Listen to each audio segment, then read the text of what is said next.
नंदी पर बैठ जाते हैं। जब नंदी पर बैठे तो कैसे बैठते? परीक्षित महाराज बोले बाबा नंदी की पूंछ की तरफ मुख कर लेते हैं। जब पूंछ की तरफ मुख करके बैठे और तो भगवान विष्णु कहने लगे बोले बाबा मुझे तो ऐसा लगता कहीं बारात लौट करके नहीं आ जाए। भोले बाबा कहने लगे बारात लौट करके आ जाएगी? हाँ।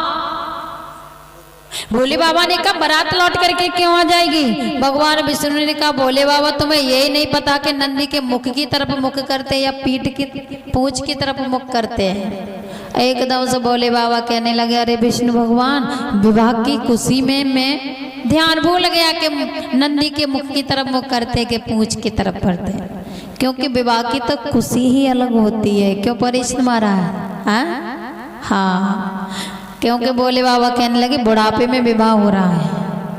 अब तो बारात चल देती है। भोले बाबा जी की कैसी बारात है? असंख्य भूत प्रेतों की बारात है भोले बाबा जी की। कुछ रुंड बिना कुछ मुंड बिना कुछ 20 रुंड मुंड धारी है। कैसी बारात है?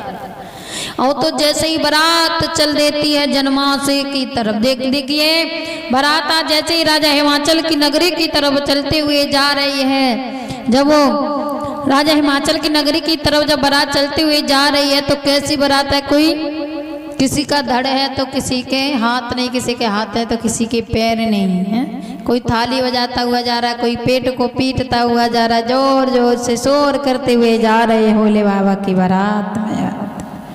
और तो जैसे ही भोले बाबा जी की बारात चल करके हिमनगरी में आई, जब हिमनगरी में आई तो सबसे पहले अगवानी कौन लेता है परीक्षित महाराज?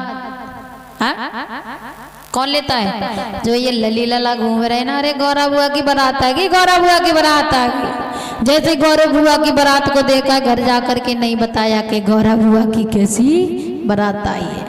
अपने अपने घर में जाकर के रजाइयों में जाकर के दुबक जाते हैं, क्योंकि भूत प्रेतों की बारात थी। ऐसी बारात देख करके जो भी बच्चे थे वो डर गए थे।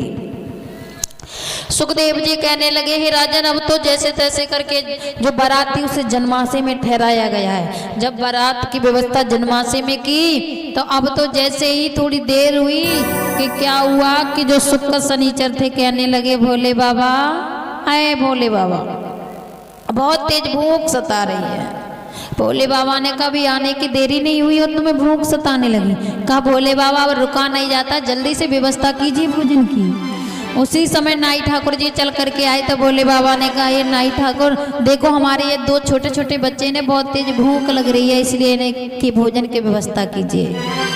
उसी समय नाई ठाकुर क्या करते हैं, एक कंधे पर शुक्र को बिठा लेते हैं और एक कंधे पर शनिचर को बिठा लेते हैं और तो लेकर के चल देते। जैसे ही शुक्र कहने लगा भैया अब नहीं रुका जाता है, शुक्र ने शनिचर से कहा तो शनिचर ने कहा देख भैया एक कान तू कतर ले एक कान मैं कतर लूंगा।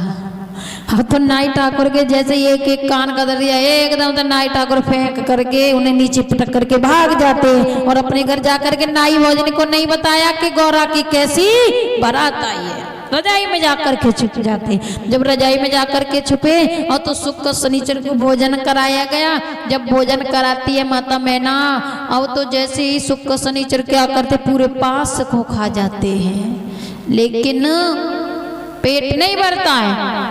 मैया कहने लगी और लाएं, कहने लगे और लाओ। माता कहने लगा माता ने मैया ने कहा अब क्या हमें खाओगे, पूरे तो पास को खत्म कर दिया। माता मैना कहने लगी भोले बाबा की विवाह में बारात में ये छोटे छोटे बच्चे इतना भोजन करते हैं तो पूरी बारात कितना भोजन करती होगी, कैसे व्यवस्था होगी। उसी समय माता मैना ने आज भोले बाबा जी के पास में एक दूत भेजा, कहा जाओ भोले बाबा जी से कह देना कि उनके 2 छोटे छोटे बच्चे उन्होंने पूरे पास को खत्म कर दिया है।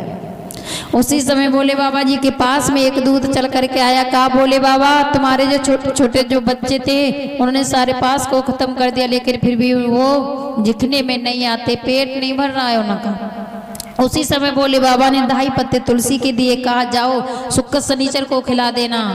जैसे ही शुक्र शनिचर को 2 पत्ता तुलसी का खिलाया गया है, एकदम से जैसे ही 2 पत्ता तुलसी का खाया एकदम से डकार लेते कहने लगे ओ कहा बोले बाबा विवाह तो बहुत करे लेकिन तुम्हारी जैसी बारात आज तक नहीं की है। सुखदेव जी कहने लगे, हे राजन, पूरी बारात की व्यवस्था की गई है। अब तो बारात क्या करती है, जनमासी की तरफ चल देते हैं भोले बाबा। कहाँ है भोले बाबा जी को बुलाइए, आए कि नहीं आए भोले बाबा?